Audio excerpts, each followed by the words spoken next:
When they joined the rest of the disciples, they saw a large crowd around them and some teachers of the law arguing with them. When the people saw Jesus, they were greatly surprised and ran to him and greeted him. Jesus asked the disciples, "What are you arguing with them about?" A man in the crowd answered, "Teacher, I brought my son to you because he has an evil spirit in him and cannot talk. Whenever the spirit attacks him, it throws him to the ground and he foams at the mouth, grits his teeth and becomes stiff all over. I asked your disciples to drive the spirit out, but they could not." Jesus said to them, "How unbelieving you people are! How long must I stay with you? Bring the boy to me." They brought him to Jesus. As soon as the spirit saw Jesus, it threw the boy into a fit, so that he fell on the ground and rolled around, foaming at the mouth. "How long has he been like this?" Jesus asked the father. "Ever since he was child," he replied.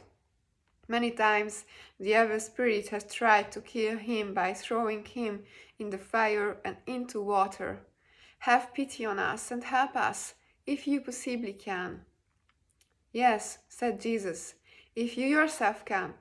Everything is possible for the person who has faith." The father at once cried out, "I do have faith, but not enough.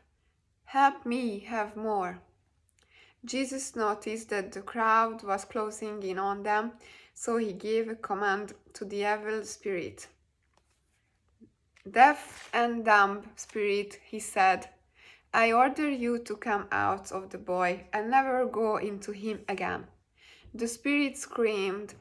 They threw the boy into a bed fit and came out. The boy looked like a corpse, and everyone said, "He is dead." But Jesus took the boy by the hand and helped him rise, and he stood up. After Jesus had gone indoors, his disciples asked him privately, "Why couldn't we drive the spirit out?" "Only prayer can drive this kind out," answered Jesus. "Nothing else can." This part was Mark 9, from 14 to 29. And the sentence, what Jesus said, is absolutely one of my favorites, but I chosen this part because there is a conversation between Jesus and the Father, and this conversation, I think, reflects and shows a lot how Jesus handles when we are asking him and we are praying to him. So the conversation between Jesus and the Father was, "Have pity on us and help us if you possibly can," said the Father to Jesus. And Jesus right back answered to him that yes. So right away he had an answer, yes. "If you yourself can," he added, "everything is possible for the person who has faith." And this is my absolutely favorite part. I have many, but this sentence, "everything is possible for the person who has faith," I think it reflects just so directly and clearly that how is the life with Jesus. If we choose Jesus and if we bring our problems and needs and our heart, we can open our heart to him, everything becomes possible. And for those who are not believers, of course, it seems like an impossible thing that Jesus can heal illnesses, Jesus can just drive out evil spirits, but he could do it, he can do it, and he will able to do it as long as the world exists. It's only the one thing we have to do, to have faith, and if we feel that we don't have enough faith, the good news is that we can admit as it to Jesus as well. So we don't have to hide anything, we don't have to play roles. And I really love that we, in this relationship with Jesus, I can be myself. I don't have to act, I don't have to imitate anything. I just show my real self. And he accepts us, he loves us the way we are. So it's beautiful, this part, because it shows lots of aspects about the relationship with Jesus.